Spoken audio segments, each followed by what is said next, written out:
اور بجلی چوری کر کے لے جاتے ہیں. وہ الیکٹرک وہ لائن مین کو وہ جو آتا ہے یہ میٹر ریڈر اس کو دے 5,000 روپے اور لاکھ روپے کی بجلی خرچ کر رہے ہیں. یہ بڑے لوگ کرتے ہیں بھائی.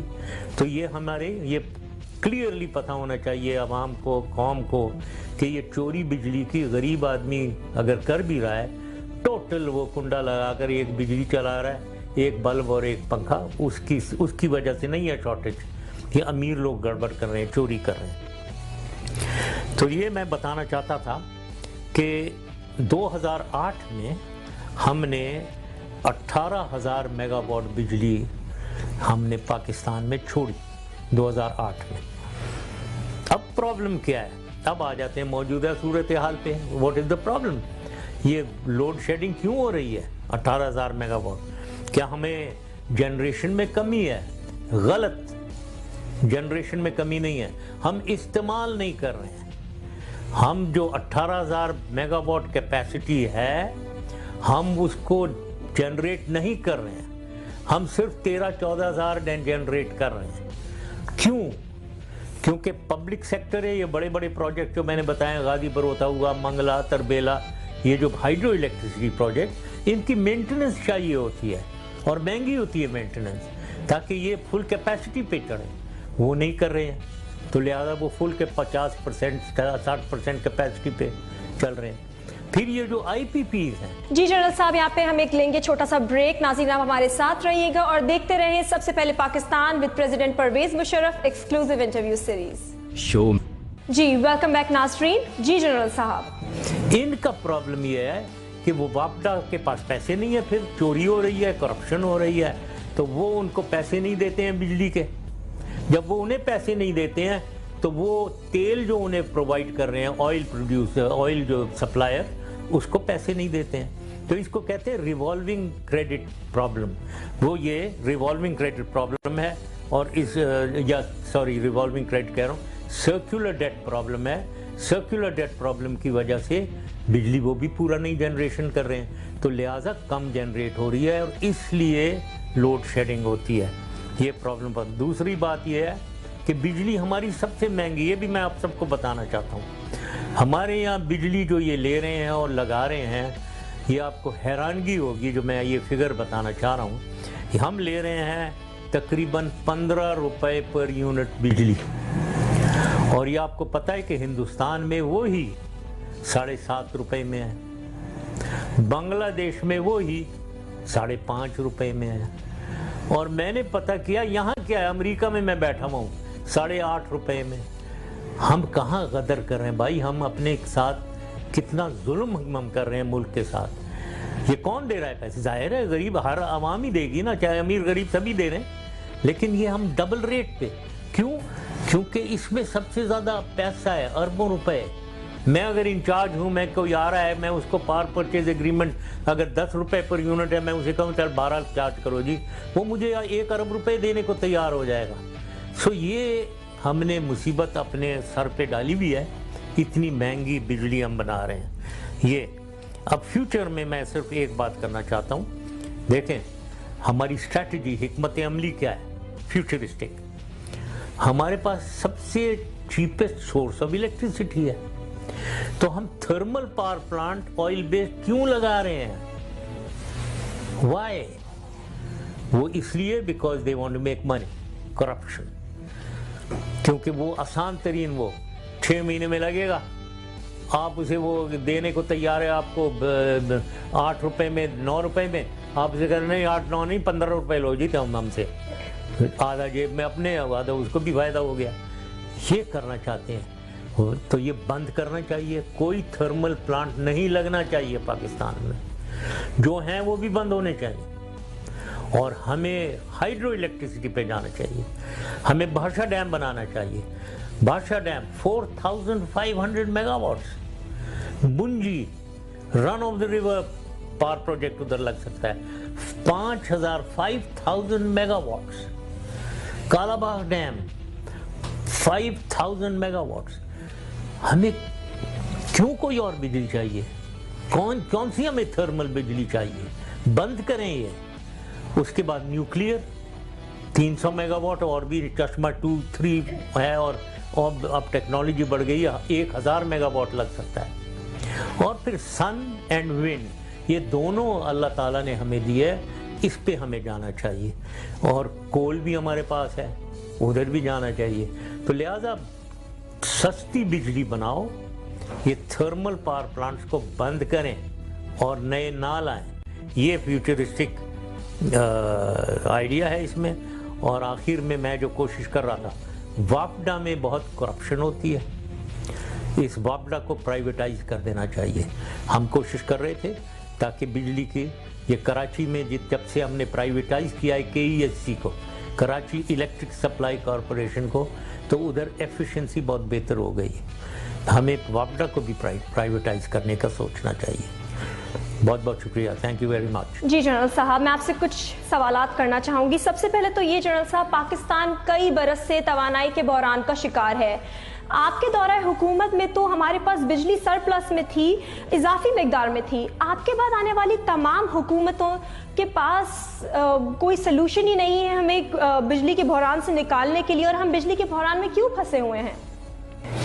جی ثنایا، نہیں یہ بالکل میں نے یہ ایکسپلین کرنے کی کوشش کی تھی. یہ پہلی چیز تو یہ ہے کہ ہمارے زمانے میں زیادہ مقدار میں نہیں تھی بجلی، ہم کٹ ایون کر لی تھی. ہم نے جتنی ڈیمانڈ بڑھی اس کے مطابق ہم بڑھ گئے تھے، اور ہمارے پاس ریزن لوڈ شیڈنگ بہت کم ہوتی تھی، کیونکہ ہماری جنریشن کیپیسٹی تو 18,000 تھی جو ہماری ریکوائرمنٹ تھی، لیکن وہ پوری جنریشن نہیں ہوتی ہے. کچھ نہ کچھ کوئی مینٹیننس ہو رہی ہوتی ہے کچھ پاور پلانٹس کی وغیرہ، اس کی وجہ سے اگر 18,000 ہے تو 17 یا 16.5 17,000 جنریٹ ہو رہی ہوتی ہے. اس کی وجہ سے ہماری تھوڑی سی لوڈ شیڈنگ تھی. لیکن اب جو ہے، اب تو غدر ہے. غدر یہ ہے کہ 18,000 میگا واٹ تو ہم چھوڑ کر گئے تھے، تو اب یہ غدر یہ ہے کہ یہ وہ اتنے پروڈیوس ہی نہیں کر رہے، جنریٹ ہی نہیں کر رہے. جیسے میں نے بتایا، پبلک سیکٹر کی مینٹیننس ٹھیک نہیں ہے ان کے پلانٹس کی، تو وہ اپنی فل کیپیسٹی پہ نہیں چل رہے ہیں.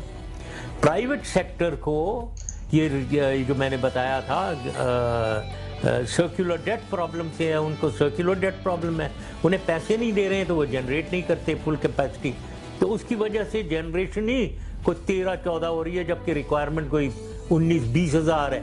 تو یہ 7,000 میگا واٹ کا شارٹ فال چل رہا ہے. تو قباحت حکومت کی ہے اور جنریشن کی نہیں ہے. تو لہٰذا یہ جو ایڈیشنل تھرمل پلانٹ لگانا چاہ رہے ہیں اور لا کر، ان کی کوئی خاص ضرورت نہیں ہے. یہ چور بازاری اس کی وجہ سے لانا چاہ رہے ہیں.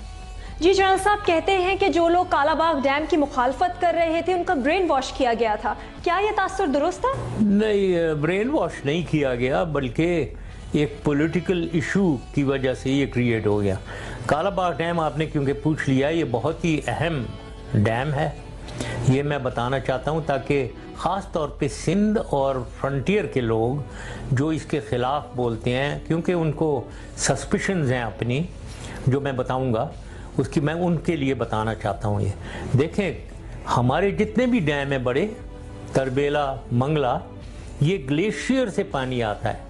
گلیشیئر پانی آتا ہے، کاراکورم رینج، ہمالیاز، پیر پنجال رینج، ادھر سے جو پانی آتا ہے گلیشیئر کی میلٹنگ سے، وہ پانی ان میں آتا ہے. لیکن ہمارے پاس پاکستان میں مانسون واٹر بھی ہے، جو بارشوں کا جو پانی ہے وہ پنجاب سے ضائع جا رہا ہے سارا. بڑے بڑے ریور ہیں، بننا، کہان، یہ بہت بڑے، ہارو، بننا، کہان، یہ بڑے ریورز ہیں. ان کا پانی نیچے جا کر سمندر میں ضائع ہوتا ہے.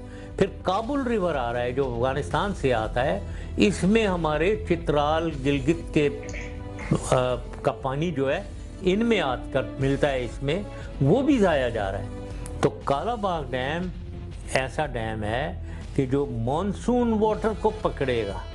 تو یہ سب سے زیادہ اس کی اہمیت ہے اور بہت ہی یہ اہم ہے.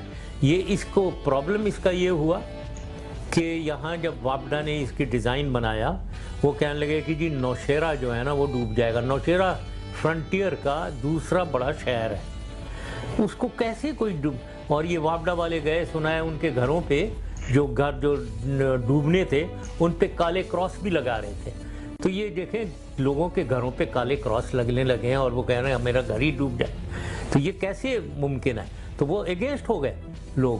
بعد میں اس کی ڈیزائن چینج ہوا اور اس کو اونچا کیا گیا کہ بیک واٹر جو ہے وہ نوشہرہ جائے گا ہی نہیں اب. لیکن اب لوگ نہیں مانتے ہیں, وہ وہی پرانی خیال.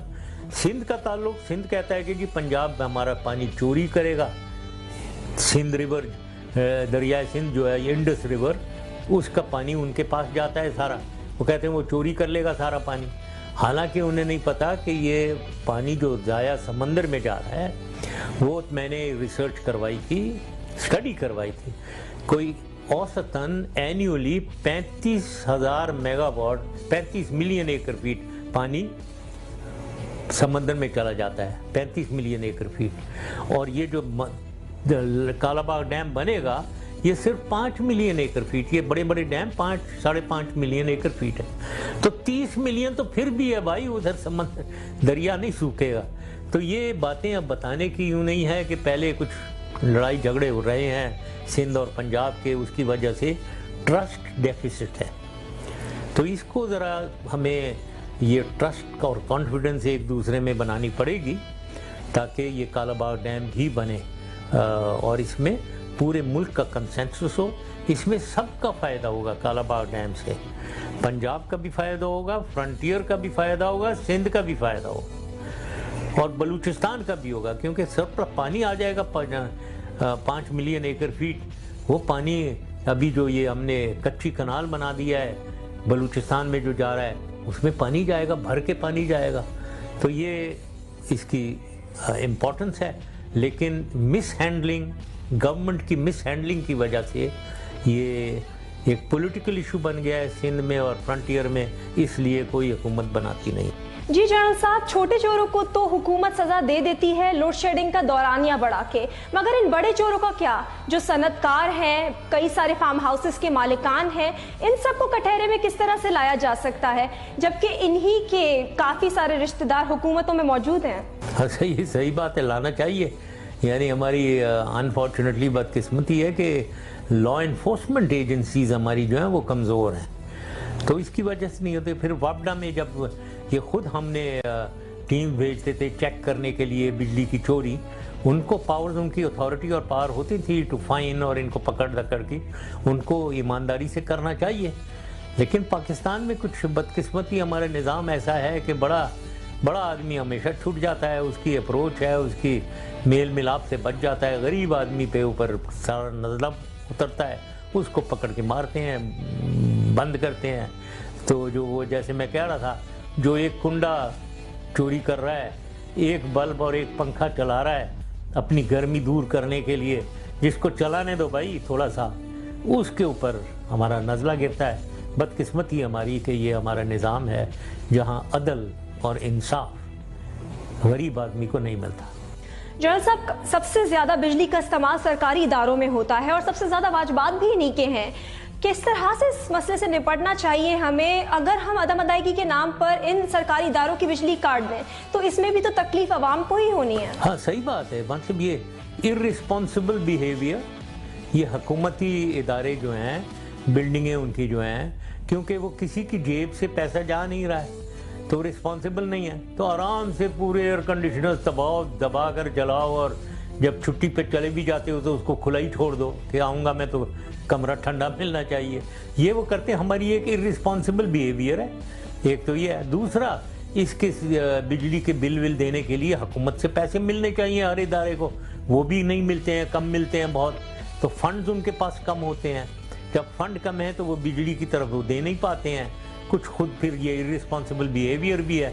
یہ ملٹیپلائی کر کے تو وہ آپ کو پتہ ہی ہوگا لاکھوں روپے کے بل ہوں گے, وہ پے نہیں کر رہے ہیں, اب حکومت دے. تو اسی کو تو کہتے ہیں سبسڈیز. پھر سبسیڈائز کرنا پڑتا ہے. حکومت کے پاس اپنے جو خزانہ ہے جو وہ ڈیولپمنٹ کے اوپر لگائیں, عوام کی خوشحالی کے اوپر لگائیں, سوشیو اکنامک ڈیولپمنٹ کے اوپر لگائیں, وہ پیسے کم ہو جاتے ہیں. ادھر سے وہ ان کو دیں گے بجلی کے بل پے کرنے کے لیے. تو یہ سارا ایک ویشس سرکل ہے. انفارچونیٹلی ہمیں رسپانسبل ہونا چاہیے کہ بجلی ہم کم خرچ کریں اپنے دفتروں میں ادھر ادھر, جب ضرورت اس کے مطابق کریں. اور پھر یہ پیسے بھی ہونے چاہیے ان کو پے کرنے کے لیے تاکہ واپڈا کے پاس بھی پیسے آئیں، ورنہ وہ ان کے پاس پیسے نہیں ہوں گے تو وہ آئی پی پیز کو پیسے نہیں دیں گے. تو یہ ایک وشس سرکل ہے یہ سارا، جس کو اوور کم کرنا چاہیے. جنرل صاحب، ہم انتہا پسندی کو پاکستان میں ختم کرنے کی کوشش کر رہے ہیں، مگر ہم نے حال ہی میں دیکھا خیبر پختونخوا کے ایک اسٹوڈنٹ مشال کو غلط الزام لگا کر اس کو مار دیا گیا. مطلب کہ یہ آگ انتہا پسندی کی جو ہے وہ تو یونیورسٹیز اور کالجز تک بھی پہنچ گئی ہے. کس طرح سے انتہا پسندی کے زہر سے اپنی یونیورسٹیز کو بچایا جا سکتا ہے؟ یہ تو ظلم ہے، بالکل ظلم ہے کہ ایک جوان آدمی کو ختم کر دیا ہے اس طریقے سے. پورے موب نے 100 لوگوں نے اٹھا کر مار مور کے اس کی جان ختم کر دی. کیا غلطی کی اس نے؟ جو کچھ بھی غلطی کی، کسی کا حق نہیں بنتا کہ کسی کو اس طریقے سے اس کی جان لے لی جائے. اور میں اس کے والد کا انٹرویو سن رہا تھا، اتنا خوبصورت انہوں نے انٹرویو دیا ہے. غریب آدمی ہے، کم لوور مڈل کلاس کے ہوں گے، کتنا خوبصورت انہوں نے انٹرویو دیا اور کتنی اچھی باتیں کی ہیں انہوں نے. یعنی میرے تو آنکھ میں آنسو آ گئے تھے. ایک ان کا بیٹا مارا گیا ہے اور کس بات کے اوپر؟ خواہ مخواہ میں اس طریقے کی پاگل پن، جہالت دکھانا، اور وہ بھی ریلیجن کے نام پہ جہالت دکھانی ہے، اور اپنے لا کو اپنے ہاتھ میں لے لینا اور ایک انسان کی جان لے لینی. یہ ظلم ہے. اب اس میں یہی کہہ سکتا ہوں یہ مائنڈ سیٹ ہے، ایک یہ مائنڈ سیٹ ہے جس کو چینج کرنا ہے، اور ہمیں اس قسم کے لوگوں کو پوری طریقے سے کڑی سزا دینی چاہیے. اور پھر جو لوگ اس کو بیہائنڈ دا سین پروموٹ کرتے ہیں کہ جی بلاسفیمی، اور چھوٹی سی بات ہے اس میں بلاسفیمی، اور بلاسفیمی کون جج کر رہا ہے؟ عام آدمی. بھائی تمہیں کوئی اللہ تعالیٰ نے آپ کو ذمہ داری دی ہے، آپ کو حق دیا ہوا ہے کہ آپ بلاسفیمی جج کر سکتے ہیں کسی کے خلاف. میں آج کھڑا ہو جاؤں کہہ دوں کہ اس نے بلاسفیمی کی ہے اور اس کو مارنا شروع کر دوں، یہ کہاں کی شرافت ہے؟ کیسے ہو سکتا ہے؟ یہ جو جس کا کام ہے وہی اسی کو کرنے دو. جو یہ اس قسم کی اشتعال انگیز باتیں کرتا ہے، اس طرح کی باتیں پھیلاتا ہے اور لوگوں کو اکساتا ہے اس کاموں پہ، ان کو پکڑنا چاہیے، ان کو سزا دینی چاہیے. جنرل صاحب، پاناما کیس کا فیصلہ آ گیا ہے، آپ اس فیصلے کو کس نظر سے دیکھتے ہیں؟ میں اس پہ کامنٹ نہیں کرنا چاہوں گا فی الحال، کیونکہ یہ قبل از وقت ہے تھوڑا، کیونکہ اتنی کنفلکٹنگ رپورٹس ہیں، اتنی کنفلکٹنگ باتیں ہو رہی ہیں. ادھر پی ایم ایل این والے سنائی مٹھائیاں بانٹ رہے ہیں، ادھر دوسرے بھی خوش ہیں کہ جی بڑی ججمنٹ صحیح ہو گئی ہے. کچھ مجھے سمجھ نہیں ہے کہ یہ صحیح ہے یا غلط ہے، کیونکہ ایک لحاظ سے ججمنٹ میں یہ بھی ہے کہ یہ سارے یہ قصوروار ہیں اور ان کے وہ قطری کا خط وط ریجیکٹ ہو گیا ہے وغیرہ وغیرہ، لیکن فائنل ججمنٹ یہ ہے کہ وہ جے آئی ٹی بنا دی اٹھا کر. تو یہ مجھے سمجھ نہیں ہے، یہ میں تو کنفیوز ہوں اس ججمنٹ سے. تو میرے خیال میں جتنے بھی لوگ مجھے کم از کم واٹس ایپ آ رہے ہیں اور باتیں ہو رہی ہیں، اس سے مجھے لگ رہا ہے یہ اس ججمنٹ سے کلیئرٹی کم ہوئی ہے، کنفیوژن زیادہ ہوئی ہے. تو فی الحال میں بھی کنفیوز اسٹیٹ میں ہوں. میں ذرا دیکھوں، ذرا پڑھوں، سمجھوں اس کو، اس کے بعد ہی میں کامنٹ کرنا چاہوں گا. جنرل صاحب، گلوبل پالیٹکس میں چینجز آ رہی ہیں، نارتھ کوریا اور چائنا میں فاصلے بڑھ رہے ہیں. جنرل صاحب، آپ کو کیا لگتا ہے، کیا نارتھ کوریا اپنا آخری اتحادی بھی کھو دے گا، اور کیا یہ زوال کی طرف جا رہا ہے؟ نہیں، یہ بگ پاور گیم ہے وہاں نارتھ کوریا کے ساتھ. میں ابھی تک یہ نہیں سمجھتا ہوں کہ وہ چائنا کے ساتھ ان کی تعلقات کبھی ختم ہو جائیں گے. یہ بات نہیں ہے، ٹیمپرری ایک فیز ہے جس میں یہ ہوا ہوگا. لیکن ظاہر ہے نارتھ کوریا کو جس طریقے سے وہ کر رہے ہیں، یہ میزائل فائر کر رہے ہیں وغیرہ اور تھریٹ کر رہے ہیں، تو ان کو بھی اپنے تھوڑی سی وہ دکھانا چاہیے، بیلنس اور سوبرائٹی دکھانی چاہیے، ورنہ یہ سچویشن جو ہے بہت سیریس ہوتی چلی جا رہی ہے. کہیں خدا نہ خواستہ کوئی اور زیادہ بڑی کوئی دھماکہ نہ ہو جائے وہاں، اس سے بچنا چاہیے. جی جنرل صاحب، آپ کا بہت بہت شکریہ، آپ نے ہمیں اتنی قیمتی تفصیلات سے آگاہ کیا. ناظرین، اگلے ہفتے پھر ملتے ہیں کچھ اہم ایشوز کے ساتھ، تب تک کے لیے اللہ حافظ.